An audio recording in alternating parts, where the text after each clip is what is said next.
Kembali lagi bersama dengan Kopaca. Tapi karena Marcel gak bisa di sini, Marcel saya suruh karantina. Tapi karena habis dari Red Zone, dia donasi ke kuburan.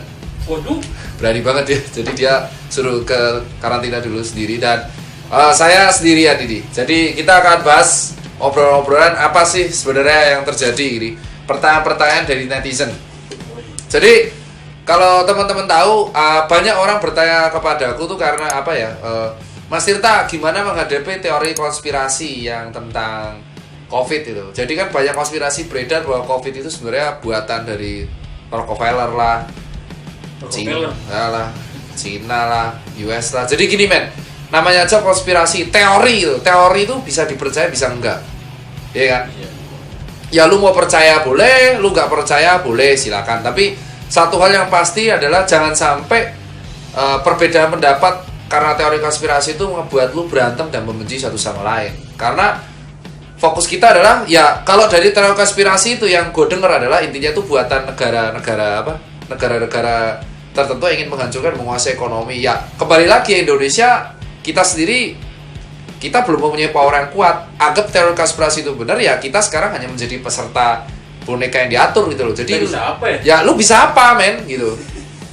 Lu mau ngapain gitu loh. Lu mau ngapain. Jadi menurut gua teori-teori yang beredar di luar sana itu namanya aja teori, bisa benar bisa enggak gitu. Lu mau percaya boleh, lu nggak percaya boleh. Jadi kayak kalau ada yang percaya, gue hina boleh. Ya menurut gue sih nggak boleh sih. Jadi misalkan Daniel nih percaya teori konspirasi, terus lu goblok-goblokin, anjing lu goblok lu. Teori kayak gitu lu percaya, menurut gue nggak bener juga. Jadi itu hak dia untuk mempercayai teori seperti itu. Kenapa? Karena namanya aja teori konspirasi. Itu kayak gini, kayak lu pernah dengar nggak sih bahwa isu bahwa sebenarnya Amerika itu mendarat di bulan adalah rekayasa di area 51. Ya. Tapi kan sebenarnya kayak gituan kan menurut gua ya Teori karena apa? Yang tahu kan Amerikanya anjir. Ya gua nggak tahu apa-apa. Ya namanya teori konspirasi itu pasti ditutupin, bener nggak? Ya. Kalau teori kayak gitu dibuka ya berarti bukan rahasia kan? Nah berarti menurut gua adalah ada yang percaya bahwa Amerika itu mendarat di bulan, tapi ada yang nggak percaya bahwa Amerika mendarat di bulan. It means terjadi perdebatan dan menjadi perdebatan sampai sekarang, ya kan? Tapi kan satu hal yang kita tahu, itu tidak ada korban jiwa. Benar nggak? Benar. Nah, yang saya tahu adalah di COVID ini kan banyak konspirasi beredar. Tetapi COVID ini jujur aja memakan korban jiwa banyak banget gitu loh. Dan itu jumlahnya nggak dikit, banyak ribuan. Dan ribuan itu orang bilang ini kan cuma 3% gini mas. Ini yang saya ya emang 3% gitu, 3% yang meninggal. Cuman kalian tahu nggak apa yang kita hadapi gitu sebagai relawan tenaga medis? Lu bayangin 500 kantong jenazah di depan lu sendiri gitu. Anggap semua yang meninggal di dunia yang masih menganggap enteng ya. Ya maksudnya jika lu percaya konspirasi nggak apa-apa, tapi jangan menganggap enteng korban jiwa gitu loh. Sekarang gue tanya, itu yang mati kan bukan karena COVID doang. Gue tanya nih buat teman-teman semua. Ya, poin kedua. Kalau misalkan orang itu stroke, ya kan? Dia kena COVID. Ya dia kan COVID sama stroke. Gua tanya, dia matinya kenapa? Karena COVID. Kalau nggak ada COVID dia hidup nggak? Masih bisa hidup. Masih bisa hidup. Itu loh poinnya yang harus kita ambil di sini. Iya kan? Iya. Kalau misalkan ada orang tua, kan kemarin ada tuh klarifikasi yang beredar kayak sorry ya, ada orang yang mengatakan bahwa orang meninggal karena COVID kan bukan karena COVID doang. Bukan karena COVID doang. Oke, sekarang gue tanya, kalau misalkan ada orang kanker kena COVID, dia meninggal karena COVID, sesak nafas. Lu tahu gak sih kalau COVID sekarat tuh kayak apa? Sesak nafas yang parah banget karena paru-parunya hancur, karena rusak parenkhimanya dan terisi cairan-cairan banyak banget, kayak pneumonia gitu. Pneumonia akut dan itu berjalan secara cepat. Nah kalau nggak ada COVID, dia masih bisa hidup gak? Masih lah. Finishingnya apa? Finishingnya apa? COVID, bor. Sekarang gue tanya, yang kalau lu bilang orang nggak pakai helm bisa kecelakaan dan menyebabkan meninggal, ini sama halnya kayak gini. Kalau naik motor harus pakai helm, ya kan? Analoginya gini, naik motor harus pakai helm. Kenapa? Karena bisa jadi terjadi kecelakaan dan dia meninggal. Terus ada orang bilang, tapi ternyata statistik bilang bahwa kecelakaan itu bukan karena helm, tapi bisa jadi karena dia ditabrak orang lain, kesalahan orang lain.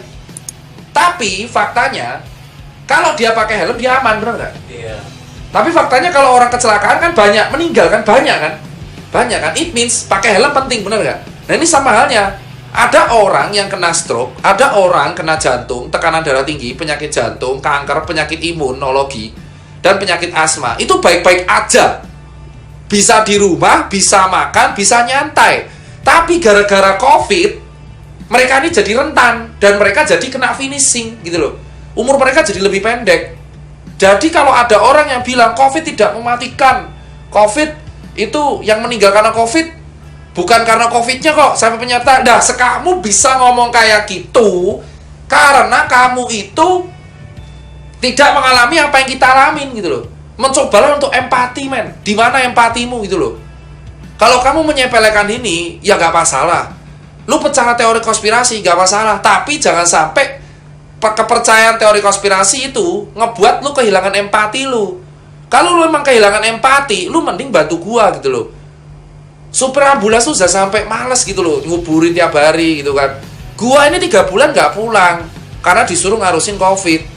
Dokter teman gua sebulan setengah di Wisma Atlet gak pulang. Teman-teman gua udah positif 2 orang di Wisma Atlet. Ada kemarin di karantina. Guru gua udah wafat beberapa. Dan banyak orang-orang yang di luar sana yang meninggal. Sampai atlet renang kemarin juga meninggal, wafat karena aksinya. Lu pikir aja gitu loh, men. Banyak orang tuh meninggal di luar sana dan ini bukan hal disepelein. At least banyak orang meninggal. Kenapa takut? Ini bukan ketakutan gini loh. Tidak ada yang pernah menebarkan ketakutan sama sekali. Tapi COVID ini diharapkan bisa cepat selesai kalau kita itu patuh peraturan secara cepat. 5 hari aja kita rugi nggak ngapa-ngapain dan itu akan patuh semua kelar. Tapi Indonesia tuh beda gitu loh. Indonesia tuh beda. Indonesia tuh banyak orang, banyak suku, banyak tipikal dan banyak pekerja informal, bener nggak Dil? Banyak. Jadi harapannya orang yang di kantor, orang yang dapat WFH, working from study from itu di rumah. Sehingga di jalanan sekarang siapa? Cuma relawan, tukang kabel, tukang listrik, tukang siomay, ojol, PKL, pedagang pasar. Sehingga orang-orang ini kan beresiko semua, bener nggak? Kalau orang beresiko ketemu beresiko dan selama 21 hari dia gak kena penyakit, otomatis dia akan muncul imunitas sendiri kan. Jadi saling menulari satu sama lain kan. OTG ngumpul. Nah, sekarang bayangin kalau ada orang semakin ngumpul banyak, otomatis infeksi itu gak akan bisa berhenti. Makanya dijadikan seperti itu. Jadi apa? Menurutku adalah kalau dari aku sendiri, COVID ini bisa beredar lebih cepat, iya kan? Kalau orang yang di jalanan ini, lock di jalanan, iya kan? Sementara yang di rumah patuh peraturan, jadi di jalanan ini akan otomatis imunnya lebih kuat, bener nggak? Iya. Karena dia kan di jalanan terus-terusan dan dia nggak sakit-sakit nih 21 hari, otomatis dia beresiko di red zone di Jakarta Barat misal, dia beresiko dan dia 21 hari nggak sakit, otomatis insya Allah lah dia akan memiliki imunitas yang lebih kebal kan. Nah, tapi kan dia harus menjaga diri juga. Makanya orang yang di jalanan ini yang seharusnya kita sasar edukasi. Makanya saya kemarin ke Pulau Gadung, ke Rawamangun, ke Sunan Giri, itu saya ajarin terus cara pakai masker dan mereka tuh respect, mereka seneng karena mereka dilirik, mereka diperhatikan gitu loh. Tukang buah saya ajarin, tukang supir taksi saya ajarin makan yang tepat apa sih mas ya, nasi telur aja, yang penting diisi, terus pakai masker, cuci tangan. Kalau puasa, kalau kamu tuh butuh madu murni 2 kali sehari, pas buka sama pas sahur. Jangan lupa kalau kena lambung minum obat lambung. Jadi gini, jangan sampai kepercayaan lu itu membuat empati itu hilang. Faktanya, kalau nggak ada COVID, orang-orang stroke ini yang kemarin orang-orang tua ini masih bisa hidup, masih lihat anaknya, masih bisa lihat cucunya, benar nggak? Iya. Tapi gara-gara COVID, loss. Napasnya hilang. Iya, bukan berarti lu bilang itu yang meninggal COVID kan bukan karena COVID doang. Lu bisa ngomong gitu karena yang meninggal bukan anggota keluarga lu, Pak. Atau dia coba aja kali ya, Wisma Atlet. Ya lu coba aja, gini aja. Buat teman-teman yang masih meremehkan COVID, lu bisa ikut daftar relawan. Kita mending ke red zone, bener gak? Iya. Kita lihat, lu berani nggak melihat langsung keadaan lapangan kayak apa? Kalau lu takut ya berarti lu aja takut. Iya. Buat apa lu koar-koar tapi lu takut di lapangan, bener gak? Iya. Gak, daripada lu koar-koar menghabiskan energi untuk menghina orang, mending membantu kita. Tugas kemanusiaan, bener gak? Daftar sana. Kayak Arab kemarin aku kasih contoh. Dia di rumah, bener gak? Yeah. Tapi dia mengusulkan ke pemerintah Jakarta untuk membuat shelter bagi teman-teman yang kehilangan rumah karena kehilangan pekerjaan. Dia dari rumah bekerja, Dia nggak keluar-keluar aneh-aneh, dia bantu, bener nggak? Dia sempat buat dokumentasi aku untuk disinfektan terminal. Terus yang kemarin dia buat gor, bener nggak?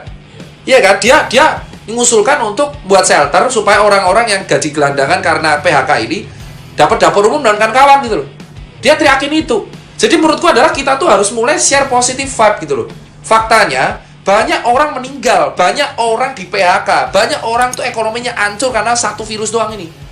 Jadi saatnya daripada kita memperdebatkan sesuatu yang gak ada hasilnya, dan itu menurutku menghabiskan energi doang, lu cari positif, lu cari solusi supaya orang-orang yang terdampak karena COVID ini, entah yang ditinggal keluarganya, entah yang ekonomi hancur, lu bantu. Karena ini saatnya kita sharing is caring. Saatnya humanity, Pancasila kedua.